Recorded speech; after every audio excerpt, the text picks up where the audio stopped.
Hey everybody, this is Bob, and welcome to the Global Dispatch Radio Network. Now, there was some really big things happening up in New York this week, and I believe it's something that all freedom-loving, and liberty-promoting, and free market endorsing Americans should be keeping a very close eye on. And that, of course, is the Democratic primary victory of socialist Alexandria Ocasio-Cortez up in the Bronx. Now, the reason is I don't believe this is an anomaly. This may well be the direction of the country at a more rapid pace in coming years. Now, Ocasio-Cortez has been making the rounds on cable news and elsewhere, and it was a big victory for her, so I don't want to take that away. However, the MSNBC crowd and their ilk are all gaga over her victory, and actually sort of reminiscent of when Barack Obama won the presidency. Now, she was on the Chris Hayes show. If you don't know who he is, he holds the 8 p.m. slot on MSNBC's evening lineup. And he had her on the show for about a 5-minute slot in an incredibly gaga, mushy interview, which it was a waste of 5 minutes. It was a softball. It was a love fest. And there should have been some serious follow-up asked by Mr. Hayes. Let's take a listen to about a 1-minute snippet. Let me ask you about this label. So you call yourself a Democratic Socialist. Mm-hmm. You're a member of DSA. Yeah. There's so much interesting debate about what that term means in the year 2018. Yeah. What's it mean to you? To me, and it is a, I think it's a big tent term, and for me, what it means is that in a modern and moral America, in a modern, moral, and wealthy America, where we have the capacity to ensure that every American can have health care and education and access to, dignified housing, we should be able to try to do that as a society by, whichever means we can. That's it.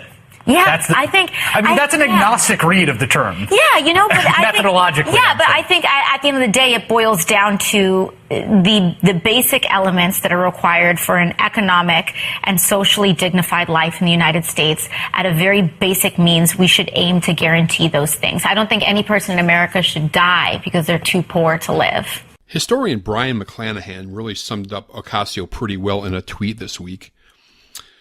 He quotes her saying, "To me, what socialism means is to guarantee a basic level of dignity." He responds back to her at Ocasio 2018. That's not what socialism means. And seriously, go online for 10 seconds to research what has happened in Venezuela these recent years to get the real life definition. Now, she calls herself a democratic socialist, so what does that mean? Well, they say on their website, "We are socialists because we reject an economic order based on private profit. We are socialists because we share a vision of a humane social order based on popular control of resources and production, of economic planning, and of equitable distribution." Gee, smells an awful lot like Chavez, Castro, and Maduro. Hayes, I thought, should have really followed up on several of her statements in the interview. Most of them could have been, well, how do we pay for this? And how do you explain the failures of every other country that tried to do these things? She says in a modern, moral, and a wealthy America, we can do all these things. And I have to ask her, well, how well did that work out for Venezuela and its socialist predecessors? These countries' governments are neither modern, moral, or wealthy anymore. Let's take a little bit of time to spend just looking at a few things on her website and her stances. And, it's got Bernie Sanders written all over it, but I'll just pick out a few things. Improved and expanded Medicare for all is the ethical, logical, and affordable path to ensuring no person goes without dignified health care. Medicare for all will reduce the existing cost of health care and make Medicare cheaper too, !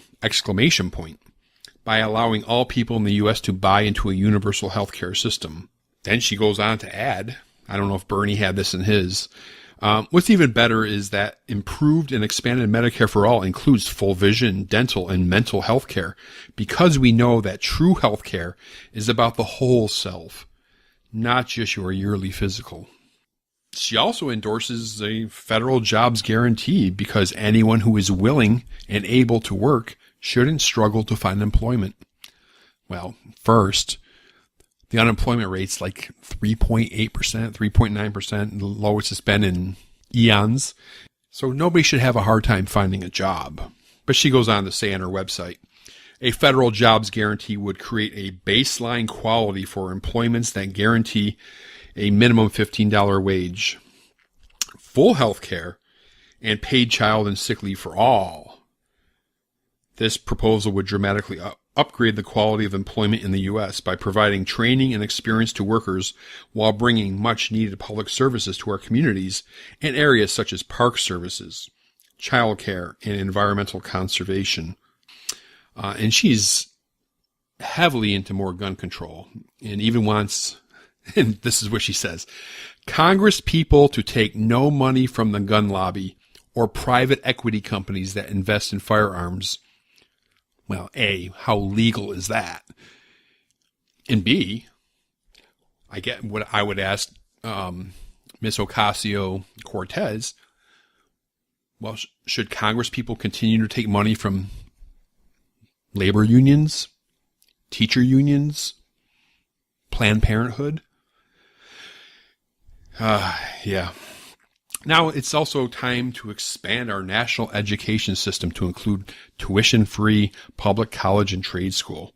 Again, how do you pay for it? And people like to use the Germany example. I've saw that on the several websites. But George Washington University professor Dr. Samuel Goldman explains there's a number of arguments against free college, and the European comparison is useful. He also quotes the Washington Post piece praising Germany for allowing students from around the world to enroll at its universities without charge.